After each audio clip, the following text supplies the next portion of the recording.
Hasta hace algunos años se escuchaba decir que la criminalidad habría penetrado a la sociedad de manera transversal, pero no la habíamos visto de cuerpo entero hasta ahora, con alcaldías que funcionan a media llave, órganos de control tomados, una justicia que no se compadece de las circunstancias y que a diario entrega sorpresas. Lenín Artieda está listo ya para las entrevistas de hoy en Contacto Directo, y en los estudios de la capital está Fernando Carrión, investigador de los problemas sociales, de la inseguridad por muchos años, un experto en la materia. Lenín, nos preguntamos, ¿hay retorno de esos niveles de criminalidad a los que hemos llegado? ¿Es posible volver a ser un territorio de paz? Fernando, vamos de inmediato a revisarlo, a buscar respuestas a esas inquietudes. Fernando Carrión, muy buenos días, bienvenido a Contacto Directo. ¿Qué tal, Lenín? Muy buenos días, un cordial saludo a la audiencia. Estamos ante la evidencia de que los caminos recorridos no han sido ni de lejos los que este conflicto, los que estos conflictos de inseguridad y violencia requieren. Primero, y para que quede claro, Fernando, ¿dónde están, dónde radican los errores? No, a ver, uno tiene que ver primero algunos datos. Si en el año pasado, 2022, tuvimos una tasa de 25,9, la impresión que da es que en este año vamos a llegar a una tasa entre 38 y 40 homicidios, que será sin duda la más alta de la historia del Ecuador. Frente a esto, ¿qué es lo que se ha hecho? Básicamente un tipo de política que son las declaratorias de estado de excepción. Han sido 18 en 26 meses y los resultados están a la vista. Esta es la información oficial desde la propia policía. Ahora, abordar la inseguridad ciudadana como un desafío social y no como un asunto de gobierno o de gobiernos requiere pues de una vuelta de tuerca en los procesos reflexivos del país. Y la verdad, Fernando, es que no está claro si es que nuestra sociedad está realmente pensando en soluciones integrales para un problema estructural o si simplemente lo que anda buscando es un hechizo que desaparezca el problema, porque eso ya sabemos que no existe. No, la situación es muy compleja. Quizás un par de datos respecto de la cuestión económica. En el Ecuador se lava 3.500 millones de dólares. Si nosotros sumamos los presupuestos del municipio de Guayaquil, el municipio de Quito, el municipio de Manta, el municipio de Cuenca, pues no llegamos ni siquiera a la mitad de eso. Y esos recursos se lavan principalmente en estas ciudades, porque es básicamente donde está concentrada la gran economía. Un segundo dato, que los costos de la violencia en el Ecuador están alrededor de 2.600, 2.700 millones de dólares.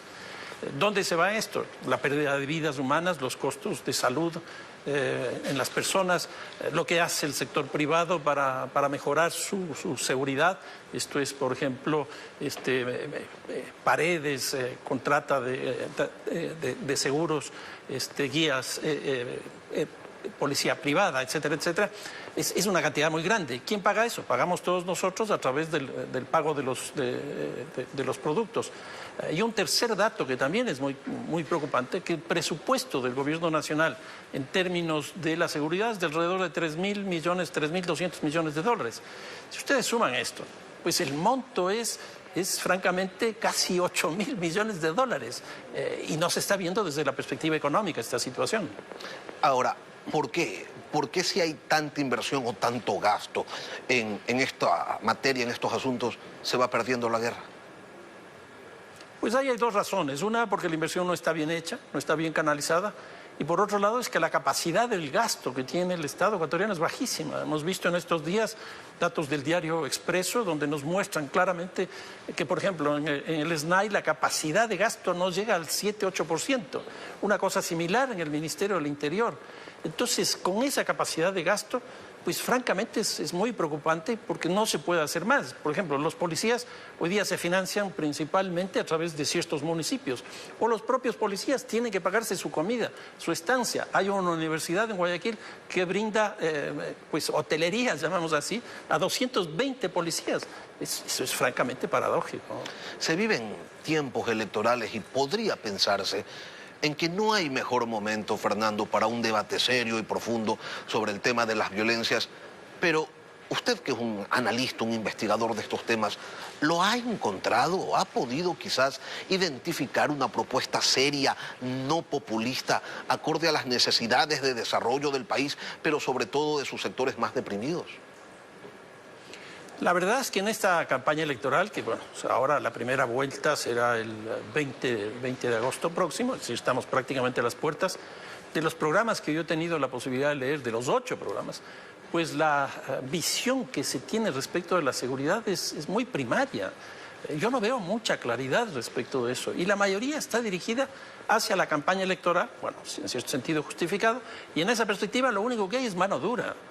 Pero yo pienso, ¿por qué no hay mano inteligente? ¿Por qué no se piensa un poco respecto de eso para ir enfrentando, por ejemplo, en asociaciones público-privadas, que siempre se dice que eso hay que hacer, en asociaciones, gobiernos locales, gobiernos nacionales, que siempre se dice. Aquí, por ejemplo, hay candidatos que estuvieron en la campaña electoral del 5 de febrero pasado, que ganan las elecciones, llegan, se posicionan en la alcaldía y lo primero que dicen, esta no es una responsabilidad mía, esta es una responsabilidad del gobierno. No puede ser, porque aquí lo que necesitamos es cooperación, y cooperación de todo nivel. Denos un ejemplo de cómo sería o de cómo debería darse la aplicación de esa mano inteligente, que es evidentemente pues una opción que debería ser tomada en cuenta ante el fracaso de la mano dura. Yo creo que una primera cosa es preguntarnos quién tiene que hacer esta política de seguridad. Y a mí me parece que aquí lo que hay que hacer es fortalecer el Ministerio del Interior, porque el Ministerio del Interior es exclusivamente un ministerio de la policía.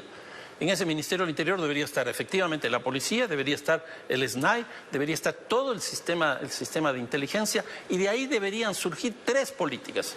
La política de violencia común, la política discriminatoria, es decir, todo lo que significa género, racismo, xenofobia, etcétera. Y la tercera, que es la más importante y que esto no tiene el Ecuador, es la política de los mercados ilegales donde está el narcotráfico. Nosotros en el Ecuador ya consumimos entre 80 a 90 toneladas al año y no tenemos una política frente al consumo, como tampoco tenemos una política frente a la importación y tampoco frente a la exportación. Por eso es que el Ecuador se ha convertido prácticamente en una plataforma internacional del narcotráfico. Aquí se encuentran más o menos 25 estructuras criminales del mundo, que yo las califico como holdings, que son las que arman toda la red global del crimen a nivel del Ecuador. Fernando, cuando observamos lo que se vive en Durán, estamos pues ante la evidencia de un Estado impotente, disfuncional, que no ha logrado generar siquiera la ilusión de que existe una estrategia que pueda neutralizar esa capacidad que tienen las mafias de crear caos. ¿Cómo se gobierna una ciudad con esos niveles de violencia? A ver, Lenin, cuando nosotros vemos algunos datos de Durán, por lo menos yo me siento muy preocupado. El 20% tiene alcantarillado, el 80% no tiene, el 30% tiene agua potable y el 50% de las viviendas son legales. El nivel de pobreza es absurdo. La población son más o menos 300.000 personas. ¿Por qué no se trabaja en una política con el municipio, obviamente, para reducir los niveles de pobreza? Por otro lado, Durán está localizado estratégicamente, por ejemplo, al lado, cerca, vinculado a Machala, vinculado al Austro, vinculado a la Sierra Central, tiene 2 ríos poderosos en sus flancos, y el vínculo con Guayaquil, con el puerto por donde sale más o menos 370 toneladas de narcóticos. Entonces, aquí tenemos 2 problemas. Un problema que es básicamente de pobreza, que hay que resolverlo. Y en segundo lugar, una zona estratégica donde están consolidadas las estructuras criminales más fuertes. Y ahí existen 2.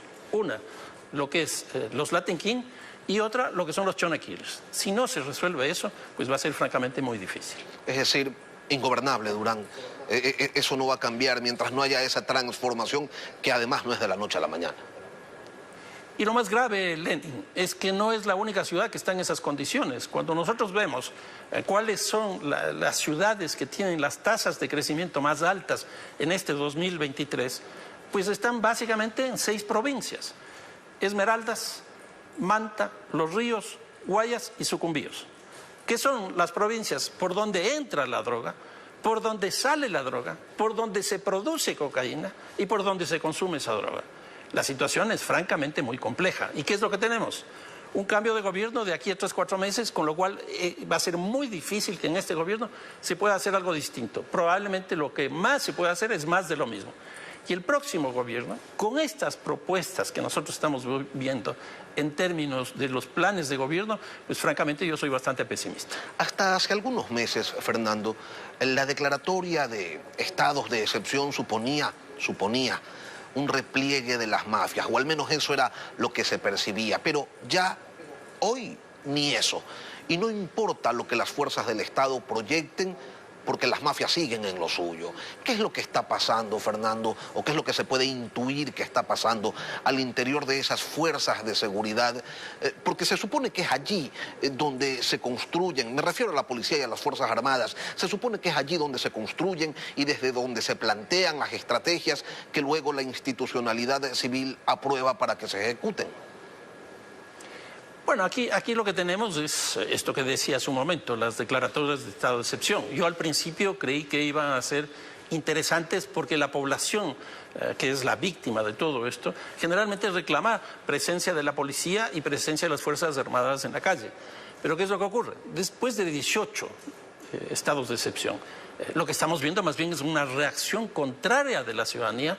¿Por qué? Porque las horas de trabajo se contraen, porque más bien esto brinda seguridad a las estructuras criminales y más bien le restringe a la ciudadanía, con lo cual la economía también se contrae. Ahora, aquí hay una cosa, Lenin. En estos últimos 2 años hemos vivido un cambio sustancial en la economía de la cocaína. Se cayó el precio de la cocaína. En el año 2021, la pasta base costaba $975 el kilo. Y el año pasado, a fines del año pasado, se empezó a vender en 240. Se cayó el precio. ¿Por qué se produjo esto? Principalmente de 2 factores. Uno es que ha habido una sobreproducción de cocaína, porque Colombia en el 2021 incrementó en 43% la producción y Perú duplicó la producción. Esto generó sobreproducción. Una segunda cosa, los Estados Unidos contrajo el consumo de esto por un problema muy grave que ya estoy viendo que está ocurriendo en el Ecuador, la presencia del fentanilo. ¿Qué significa esto? Que hay que buscar nuevos mercados, ya no es los Estados Unidos. ¿Cuáles son los nuevos mercados? Pues América Latina, Europa, el Asia, que también va a entrar ahí el fentanilo. Ahora, si se cae el precio de la cocaína, como de hecho ha ocurrido, lo que pasa es que estas estructuras criminales, que tienen más o menos entre 45 y 50.000 personas adscritas a las mismas, tienen que ser financiadas. Si se cae el precio de la droga, si se caen los ingresos, tienen que buscar nuevos. Y aquí los nuevos ingresos son básicamente alrededor de las extorsiones. Se va diversificando el crimen. Y básicamente está ocurriendo en estas mismas 6 provincias que le decía hace un momento. Fernando, se sabía que el Estado era disfuncional, pero no se lo había evidenciado en estos niveles. Y la pregunta que se hace la gente es si existe un punto de retorno. Ya no tenemos referente de lo que no queremos llegar a ser porque en inseguridad pues nos pasa de todo. Sin embargo, se sigue escuchando decir que debe llegar alguien a solucionar esto y no se escucha a los gremios, no se escucha a las élites, no se escucha a la sociedad en su conjunto, a los investigadores, pues proponer. Y entonces, ¿cómo vamos a hacer para salir de esto? Por ahí hay algunos esfuerzos aislados de la academia, pero sin duda una golondrina pues no hace un verano, Fernando. Si nosotros vemos las encuestas de opinión pública, absolutamente todas, el primer problema, el primerísimo problema que tiene el Ecuador es el de la seguridad. Si eso es así, ¿por qué no se refleja en las estructuras políticas, en los partidos políticos, en los movimientos? Una voluntad de unidad para encontrar un proyecto nacional para todo el país. Y aquí yo creo que tienen que estar, dentro de un sistema nacional de seguridad, tienen que estar, por ejemplo, municipios. ¿Por qué los municipios? Porque como no tienen policía, no tienen cárcel y no tienen justicia, lo único que pueden hacer es prevención. Pero la otra cosa importante de los municipios es que abordan, enfrentan el tema de la violencia, que es altamente heterogéneo, desde la lógica de su cantón y no desde la política general del país. En segundo lugar, tienen que estar las cámaras de la producción. Y aquí tiene que haber un acuerdo de cooperación público-privado.